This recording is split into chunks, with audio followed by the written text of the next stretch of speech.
ګرانو لیدونکو السلام علیکم ورحمت الله وبرکاتہ. په تیر درسونو کې مونږ تاسو په مایکروسافټ ایکسل کې په لاجیکل فنکشنز کې په اف لاجیکل فنکشن باندې په تفصیل سره خبرې وکړې. نو زه فکر کوم نور نیاز نشته، ضرورت نه دی دې ته چې مونږ تاسو په اف لاجیکل فنکشن باندې نور بحث وکړو. تاسو کولی شئ اف لاجیکل فنکشن په مختلفو ځایونو کې په مختلف شکل باندې استفاده کړئ او د هغه څخه ګټه واخلئ. دغه نه وروسته بل لاجیکل فنکشن چې موږ سره په مایکروسافټ ایکسل کې موجود دی په نوم د اف اس یادیږي. اف اس لاجیکل فنکشن. اف اس لاجیکل فنکشن موږ څه دپاره استعمالو او د اف لاجیکل فنکشن سره یې تفاوت څه شی دی؟ نو که چیرې ستاسو په یاد اف لاجیکل فنکشن موږ د مختلفو کنډیشنو د وضع کولو لپاره استعمالوله، چې که چیرې کوم کنډیشن موږ ته ثابت شي یا صدق وکړي نو هغه ټرو ویلیو به یې موږ ته ښودله. سنټکس یې دغه شی دی. ګورئ، اول به موږ اف لیکل، هغه نه وروسته به موږ ټیسټ ورکول. لاجیکل کم ټیسټ یا کنډیشن چې دی، که چیرې دغه کنډیشن یا ټیسټ به ټرو دا نتیجه به یې راکوله، که چیرې ټرو به نه و دا نتیجه به یې راکوله. اف اس لاجیکل فنکشن موږ هم د همدې لپاره استعمالو. کوم کار چې اف لاجیکل فنکشن کوله هغه ټول کارونه اف اس لاجیکل فنکشن کوي. خو دا د دې څخه لږ زره کار راحت او اسانه دی. یعنې دې کې که چیرې موږ مثلا غوښتله چې 10 شرطه ولګو، 10 دفعې به موږ اف فنکشن استعمالوله.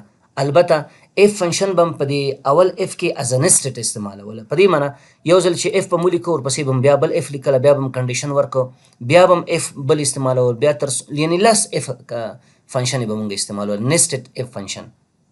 خو اف اس فنکشن کې موږ ضرورت نه لرو چې که چیرې موږ 10 کنډیشنه غواړو په یو ځای کې وضع کړو 10 دفعې اف اس ولیکو. نه، یو ځل به تاسو اف اس لیکئ او د هغه نه وروسته به تاسو خپل کنډیشن وضع کوئ او ټرو ویلیو به مشخص کوئ ورته. لکه څنګه دا څو ګورئ، تاسو فکر وکئ موږ په یو ځای کې غواړو 3 دانې کنډیشنه وضع کړو.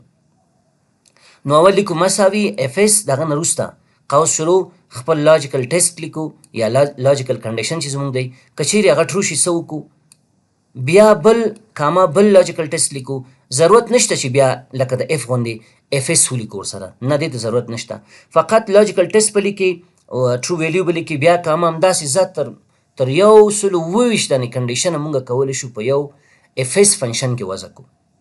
یعنی دغه برتري او ښه والی د دې فنکشن نسبت اف فنکشن ته دی، چې اف فنکشن کې که چیرې موږ غوښتل چې مثلا 127 دانې کنډیشنه چېرته وضع کړو، د مثال په طور یا 100 کنډیشنه وضع کړو، نو 100 دفعې به موږ اف فنکشن از نسټډ فنکشن استعمالوله. نو اوس دا شی له منځه لاړه او ټول هغه کارونه چې اف لاجیکل فنکشن کوله هغه موږ ته اف اس لاجیکل فنکشن ترسره کوي او انجاموي یې. بل تفاوت د اف او اف اس په منځ کې دا دی چې کله به موږ اف لاجیکل فنکشن استعمالوله، کله به م چې یو ټیسټ ورکو په هغه کې به موږ ټرو ویلیو او فالس ویلیو وضع کوله.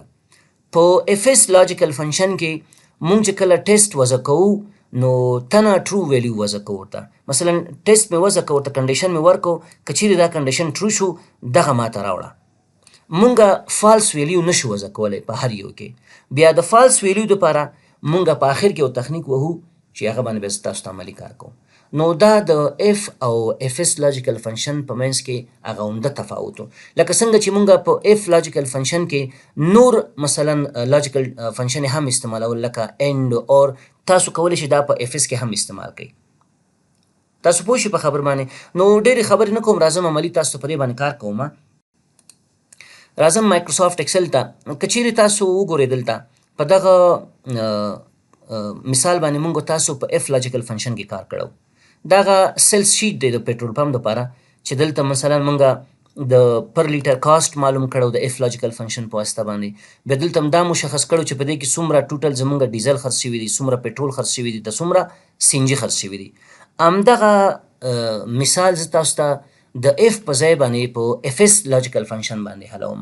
څنګه کوم ګورئ، دغه ډیلیټ کوم مکمل. تاسو پوه شئ په خبر باندې. دا مې ډیلیټ کو. دلته راځم لیکم چې مساوي اف اس قوس شروع لاجیکل ټیسټ تا چیرته زه ورته وایم دلته زما لاجیکل ټیسټ دی. که چیرې دا ځای مساوي شو د څه سره؟ د پټرول سره. ګوره اول پټرول لیکم، دا ځای مساوي شو د څه سره مساوي شو؟ د پټرول سره. هماغه سیستم چې مونږ او تاسو په اف فنکشن کې استعمالوله دلته استعمالو، ډېر کم تفاوت کوي. نو ښه که چیرې دا مساوي شو د پټرول سره، ویلیو اف ټرو بیا څه وکم؟ کاما. نو ماته به ته راوړی چې د دې قیمت څو روپۍ دی؟ 80 روپۍ دی. بیا ضرورت نشته لکه د اف غوندې چې مونږ بیا اف فنکشن استعمال کو یا دغه په ځای باندې اف اس استعمال کو. نه نه نه نه، یو ځل چې د اف اس استعمال کو بس بیا ضرورت نشته، بیا کنډیشن یې ورکوه. کاما ګوره بل لاجیکل ټیسټ ورکو، لاجیکل ټیسټ 2. زه ورته که چیرې دا کار ونه شو، څه وشو؟ دا ځای مساوي شو د څه سره مساوي شو؟ د پټرول په ځای باندې د ډیزل سره مساوي شو. نو کاما بیا څه چل وکړه؟ د ډیزل قیمت څو دی؟ 50 ته ماته 50 راوړه. کاما که چیرې بیا دغه ځای ګورئ بل ټیسټ ورکو، لاجیکل ټیسټ 3. که چیرې دا ځای بیا مساوي شو د څه سره؟ د سی ان جي سره مساوي شو. نو کاما څه چل وکړه؟ ماته راوړه چې سی ان جي 1 لیټر چې دی موږ ته په 100 روپۍ تمامېږي، په 60 روپۍ باندې. ښه که چیرې دا کار هم ونه شو، که چیرې دا کار هم ونه شو، که چیرې دا کار هم ونه شو، بیا څه وکړو؟ مطلب که چیرې دا ټول کنډیشن صدق ونه کړ، یعنې ثابت نه شو، بیا څه وکړو؟ دې دپاره موږ داسې کوم شی نه لرو په اف اس لاجیکل فنکشن کې.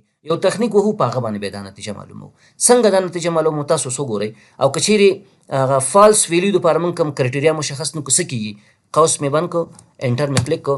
اوس وګورئ دا زه اخلم تر دې ځای پورې سلیکټ کوم. کله چې زه کنټرول ډي کلیک کوم، دا کوم ځای کې چې هغه زموږ کنډیشن ثابت شوی یعنې صحیح راغلی هغه خو ویلیو ښیي موږ ته، خو چې کوم نه راځي هغه ته ناٹ اویلیبل یا ناٹ اپلیکیبل دا موږ ته راوړي، دا ایرور موږ ته راکوي چې دا موږ ته نه دی پکار. خو که چیرې ته اوس ډیټا ولیکې، مثلا سی ان جي دې ولیکه، هغه ایرور ختمیږي. خو که چیرې نه یې بیا څنګه چل وشي؟ دې دپاره موږ تاسو چل کوو، یو خپله یو کنډیشن ورکوو، بل کنډیشن ورکوو. نو څه چل کوم؟ د اول فنکشن باندې ډبل کلیک کوم، راځم دې نه وروسته یو څلورم کنډیشن هم ورکوم. کاما لاجیکل ټیسټ 4 لیکم ټرو او کاما بیا ماته 0 راوړه. یعنې یو ټیسټ مې دا ورته ورکو لاجیکل ټیسټ 4 کې. که چیرې مطلب دا ټرو نه مطلب دا دی چې که چیرې دغه شیان نه وو صحیح شو، ماته څه راوړه؟ 0 راوړه. انټر کلیک کړئ تاسو. اوس دغه فنکشن لاندې تر اخره پورې تاسو امپلیمنټ کړئ، کنټرول ډي کلیک کړئ. اوس تاسو وګورئ چې کوم کنډیشن مطلب اویلیبل دغه نتیجه موږ ته ښیي. کوم کنډیشن چې ټرو نه وي، مطلب هغه ویلیو موږ نه یې لیکلی، نو بیا به هغه په ځای باندې ماته 0 راوړي. هم 0 لیکلی شئ، هم تاسو کولی شئ خالي هغه ځای پرېږدئ. په همدې شکل باندې راځم د نورو ځایونو کې دغه فنکشن څه کوم؟ امپلیمنټ کوم. راځم دلته ګورئ دا اف لاجیکل فنکشن موږ استعمال کړی، دا زه پاکوم. دلته څه چل کوم؟ راځم لیکم ته چې مساوي اف. که چیرې د اف په ځای باندې اف اس لیکم، اف اس که چیرې څه چل وشو؟ دغه پارټیکولر، دا پارټیکولر څه شو؟ مساوي شو. د څه سره مساوي شو؟ دا ګوره کم کالم کې موږ کار کوو؟ ډیزل کې کار کوو. ورته که دا مساوي شو د ډیزل سره. کاما بیا څه چل وکړم؟ ګوره ویلیو اف ټرو بیا به داسې چل وکړي، دغه پر لیټر کاست به واخلې، ضرب به یې کې 25 کې د یونټ سولډ کې، او ماته به دلته وښیي. تاسو پوه شئ په خبر باندې. بل ټیسټ هم ورکوو د دې دپاره که چیرې مطلب دا شی نو بیا څه چل وکړم؟ نو باید 0 ماته راوړي که نه. کاما ټرو او بیا لیکم ماته څه راوړه؟ 0 راوړه. تاسو پوه شئ په خبره باندې. قوس بند انټر کلیک کړه. نو اوس وګوره چون دا دلته په دې اول هغه کې دا ډیزل نه دی، سی ان جي دی، نو وګورئ تاسو ماته 0 راوړی. دا بل چون پټرول دی دا هم 0. دا بل چې ډیزل شو دا یې ماته څه راوړل؟ دا یې ماته پوره 15,000 راوړل. دا یې واخیسته، په دې کې زر کړو، د هغه ویلیو ماته دلته وښودله. بیا راځم دلته هم دغه کار کوم، مساوي اف اس قوس شروع کوم. ورته وایم که چیرې دغه پارټیکولر مساوي شو د پټرول سره، نو کاما بیا څه چل وکړه؟ دغه پر لیټر کاست واخله، ضرب یې کړه 25 کې یونټ سولډ کې، او که نه ټرو بیا څه چل وکړه؟ 0 ماته راوړه. قوس بند انټر باندې به کلیک کړئ. دا به تاسو تر اخره پورې څه کوئ؟ امپلیمنټ کوئ. په همدې شکل دلته راځم مساوي اف اس قوس شروع. ورته وایم که چیرې دا ځای مساوي شو د څه سره مساوي شو؟ د سی ان جي سره مساوي شو. نو کاما څه چل وکړه؟ دغه پر لیټر کاست واخله، دا ضرب کړه، په څه کې ضرب کړه؟ یونټ سولډ کې، او که نه ټرو بیا څه چل وکړه؟ ماته 0 راوړه. قوس بند انټر باندې به کلیک وکړئ. تاسو که چیرې ټرو ونه لیکئ، دا کنډیشن څلورم کنډیشن یا د دویم کنډیشن تاسو ورته مشخص نه کوي، بیا ټول ایرور راوړي موږ ته لاندې کوم ځای کې چې سی ان جي نه وي.